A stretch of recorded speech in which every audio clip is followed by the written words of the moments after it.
साथियों नमस्कार। हम बलवान पुनिया, पूर्व विधायक भादरा, आप सब साथियों से निवेदन करना चाहते हैं कि कल लोकसभा के चुनाव का प्रथम चरण, आने वाले 5 साल के लिए आप कल अपना भाग्य लिखेंगे। आप सब लोगों से जो मुझे सुन रहे हैं, सब लोगों से मेरा निवेदन है, आप अपना भाग्य लिखने बैठे तो कम से कम अच्छा जरूर लिखें, मुद्दों को सोच करके लिखें। भाई देश में आप बातें सुन रहे हो कि हिंदुस्तान विकसित राष्ट्र हो जाएगा 47 में। भाई 47 में विकसित राष्ट्र हो जाएगा तो मैं एक बात मेरी शुरू करना चाहता हूं एक शेर से। भंवर जब डुबोएगा तो उबारा देके मारेगा, भंवर जब डुबोएगा तो उबारा देके मारेगा। सुनो ये मछलियों, हमें चारा देके मारेगा। गलतफहमी है हमें कि अच्छे दिन भी आएंगे। दुश्मन बहुत चालाक है, सहारा देके मारेगा, सहारा देके मारेगा। 2047 का सहारा आज से 23 साल बाद का। जब आप वोट करने जाएं तो जरूर जरूर गैस के सिलेंडर के दाम याद करके जाना। आप साक्षी मलिक, विनेश फोगाट की बेइज्जती जरूर याद करके जाना। आज उस बच्ची को टाइम्स मैगजीन ने दुनिया की 100 नंबर मजबूत लोगों में गिना है। क्या हमारी बेटी साक्षी मलिक से कमजोर है? जब आप वोट डालने जाएं तो काले कानूनों के खिलाफ उस किसान आंदोलन में 750 लोगों की कुर्बानी को जरूर याद करना।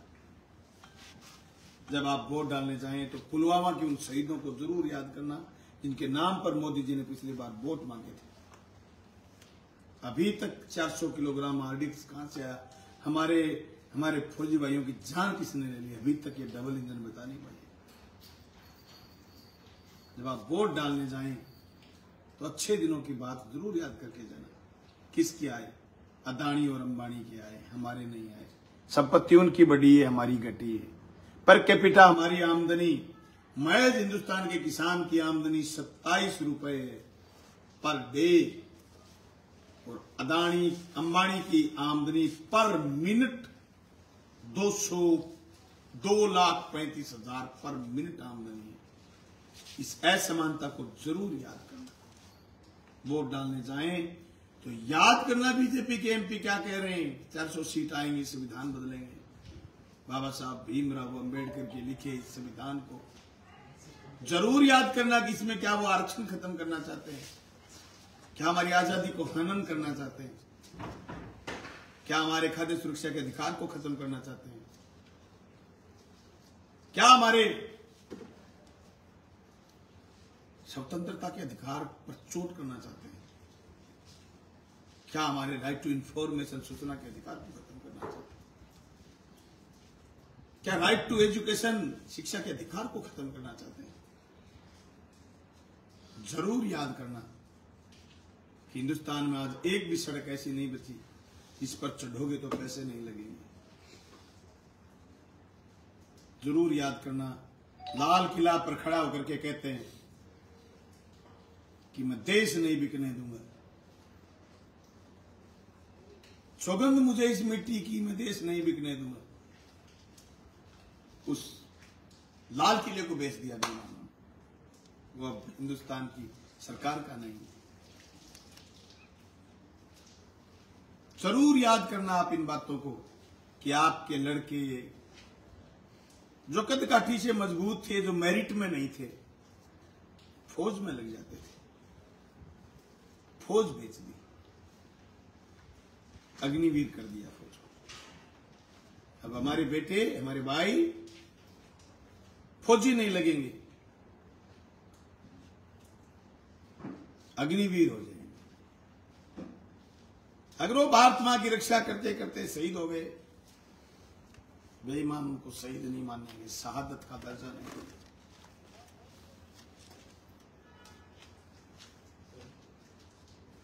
आप जरूर याद करना इन बातों को हिंदुस्तान के बेरोजगारों के रोजगार की बहस मोदी जी इस चुनाव में क्यों नहीं करते?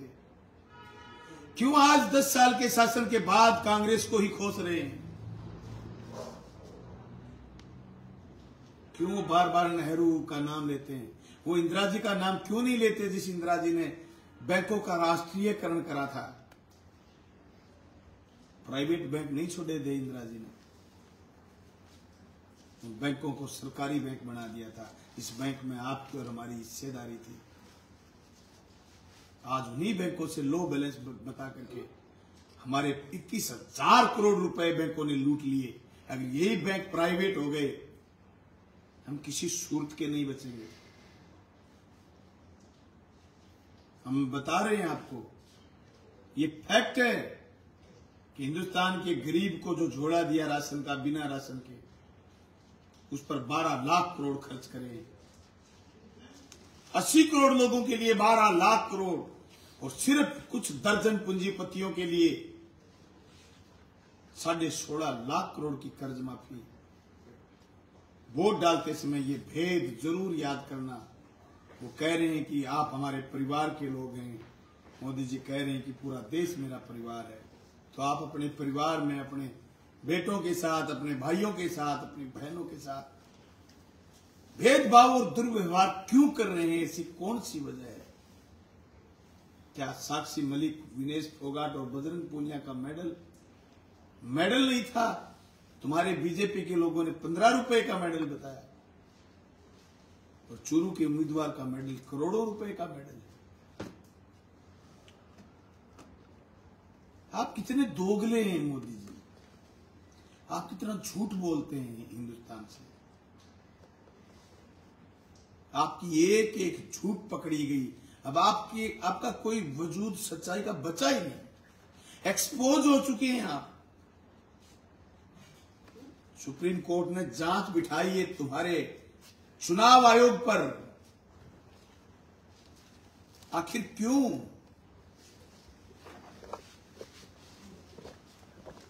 क्या यही कमियां रह गई थी जो आप 10 साल पहले विपक्षी पार्टी को कोसते थे और आप कहते थे सारे भ्रष्टाचारी जेल जाएंगे? एक भी भ्रष्टाचारी को आपने जेल भेजा? आपने अपने विरोधी लोगों को जेल भेजने का काम करा, जो आपसे सहमत नहीं है। असहमति लोकतंत्र का गहना है, इंडिस्पेंसिबल ओपोजिशन इन डेमोक्रेसी। असहमति लोकतंत्र का गहना है। आपने असहमति रखने वाले लोगों को, चुने हुए चीफ मिनिस्टर्स को जेल भेज दिया, और जो अजीत पवार जिस पर सिंचाई घोटाले का नाम है, आप उसको 4 दिन में जेल भेजने वाले थे, आपने 3 दिन में उसको उप मुख्यमंत्री महाराष्ट्र का बना दिया। कितना और गिरोगे तुम? आदर्श सोसाइटी का घोटालेबाज भारतीय जनता पार्टी से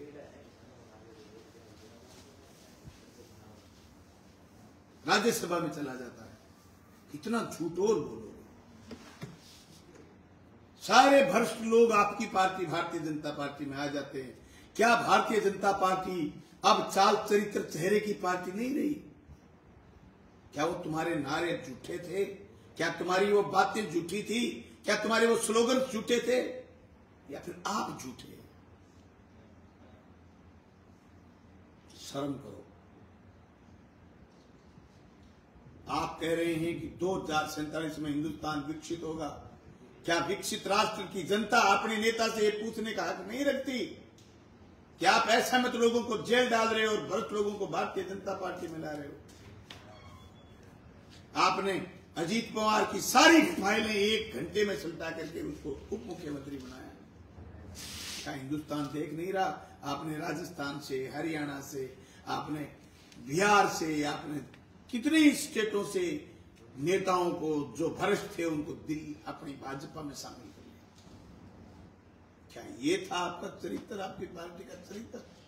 मैं मतदाताओं से कहना चाहता हूं, अगर ये सवाल आप नहीं करोगे, आने वाली पीढ़ियां हमें माफ नहीं करेंगी और हिंदुस्तान का संविधान टूट जाएगा। अगर अग्निवीर योजना लागू रहेगी तो 20 साल बाद हिंदुस्तान की फौज खत्म हो जाएगी। जिस तरीके से रसिया का विघटन हो गया था, फौज नहीं बचेगी, अनुशासित फौज नहीं बचेगी, पता नहीं कौन नेता कब देश का विघटन कर दे। ये खतरा है डेमोक्रेसी पर। अरे बहुत मासूम लोग हैं हिंदुस्तान के, जो तुम्हारे खरीदे हुए टेलीविजन, तुम्हारे खरीदे हुए अखबार, तुम्हारे खरीदे हुए सोशल मीडिया के स्पेस से अभी भी आप पर विश्वास कर रहे होंगे कि मजबूत हाथों में है देश। सबसे कमजोर हैं आप। अरुणाचल प्रदेश में 12,000 स्क्वायर मीटर जगह पर चाइना ने कब्जा कर लिया। सबसे कमजोर आप हैं। 62 में कुछ नहीं था हिंदुस्तान के पास, तुम कह रहे हो, पर नेहरू ने लड़ाई लड़ी थी चाइना से। हिम्मत नहीं हुई चाइना की आपके आने से पहले कि आपकी जमीन को खा जाए। पूरे चाइना की कंपनियों का सामान हिंदुस्तान के हर घर की रसोई तक पहुंचा दिया आपने। वाह मोदी जी वाह, आपने पूरे मार्केट को खत्म कर दिया। आपने उस व्यापारी को नहीं बख्शा जिसने अपना पेट काट काट के आपकी भारतीय जनता पार्टी को बड़ा करा। हिंदुस्तान भर की कंपनियां ले आए, ऑनलाइन बाजार, ऑनलाइन शॉपिंग। क्या होगा उस खुदरा के व्यापारी का, उस दुकानदार का? बर्बाद हो जाएगा हिंदुस्तान का रोजगार। तुम एफडीआई से बर्बाद नहीं कर पाए तो काला कानून लेकर के आए, और काला कानून के खिलाफ किसान लड़ दिए तो तुमने उनके बेटों की अग्निवीर बंद कर दी, और तुमने किसानों को बर्बाद करने में कमी नहीं छोड़ी। तुम इतने झूठे हो। 21 में हमारी सरसों, 2021 में हमारी सरसों बिक रही थी 8,000, 22 में हमारी सरसों बिकी 600 रुपए, और 23 में हमारी सरसों बिकी 5500, 5600, 5700। आज हमारी सरसों मात्र 4,000 और 4700 रुपए में रुड़ती फिर रही है। कितने झूठे हो आप। ये तुम्हारी आमदनी दुगनी। आप डीएपी के बैग का वजन खा गए। आप यूरिया का 160 रुपए का बैग 360 में बेच रहे हो। आप डीएपी का 600 रुपए का बैग 1500 रुपए में बेच रहे हो। आपने हमारे पूरे बीज के बाजार पर मोनसेटो का कब्जा कर दिया। इन सारे मुद्दों को गौर करके फिर वोट डालने जाना मेरे भाइयों। अब मैं उम्मीदवार नहीं हूं। मैं वागरा के लोगों से, चूरू के लोगों से, मैं सीकर के लोगों से, नागौर के लोगों से, देश भर के लोगों से कहना चाहता हूं, इंडिया गठबंधन के उम्मीदवारों को वोट दो। भारतीय जनता पार्टी को हराओ। अगर आज भी किसी आदमी को यह लगता है कि मोदी के अलावा देश में कोई नेता नहीं है, तो मैं समझता हूं आप गलत हैं। यही बात लोग 2004 में कहते थे,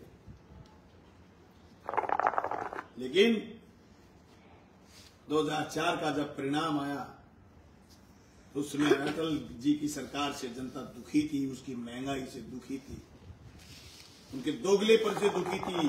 वो भी ऐसा ही काम करते थे। आप कहते थे कि प्रधानमंत्री महंगाई का मैं नहीं बोलता, उस समय महंगाई डायन हुआ करती थी। आज मोदी जी महंगाई आपकी डार्लिंग कैसी होगी? अब महंगाई के तुम फायदे गिनाते हो। बढ़ती महंगाई, बढ़ती बेरोजगारी, बेहताशा, निराशा से ग्रसित इस समाज से कहना चाहता हूं, उठो, खड़े हो। जो नारा गांधी जी ने दिया था, डू एंड डाई, करो या मरो। अब आपको नए बंदूक उठानी है, नए आंदोलन में जाना है, नए आपके स्कूल के आगे किलें लगी होंगी, नए आपके टैंक खड़े होंगे। आपको सिर्फ ईवीएम तक जाना है। बटन 3 नंबर पर राहुल कस्मा का, इंडिया गठबंधन के उम्मीदवार का दबाना है। सीकर में कामरेड अमराराम का हंसिया थोड़ा सितारा दबाना है। नागौर में आपको आरएलपी का बोतल दबाना है। हिंदुस्तान में जहां भी प्रथम चरण में, सारे चरणों में कैंडिडेट हों इंडिया गठबंधन के, उनके निशान के आगे बटन दबाना है मैच। और तब तक मशीन के पास खड़ा रहना है जब तक आपकी वीवीपैट की पर्ची कट करके अंदर नहीं गिर जाए, जो बटन आपने दबाया उसका निशान नहीं आ जाए। आप तमाम लोगों से विदा लेते हुए कहना चाहता हूं कि हिंदुस्तान के इस संविधान को बचाओ, हिंदुस्तान की जनता को बचाओ, आने वाले भविष्य को बचाओ। एक नई सुबह होगी, नई सरकार बनेगी तरोताजा बातों के साथ। इस महंगाई से, इस बेकारी से, इस बेरोजगारी से, इस पूंजीवाद से, घनघोर असमानता से पीछा छुटवाओ और संविधान को बचाओ। सब साथियों को बहुत बहुत नमस्कार, बहुत बहुत धन्यवाद। शुभ रात्रि। सभा का थैंक यू।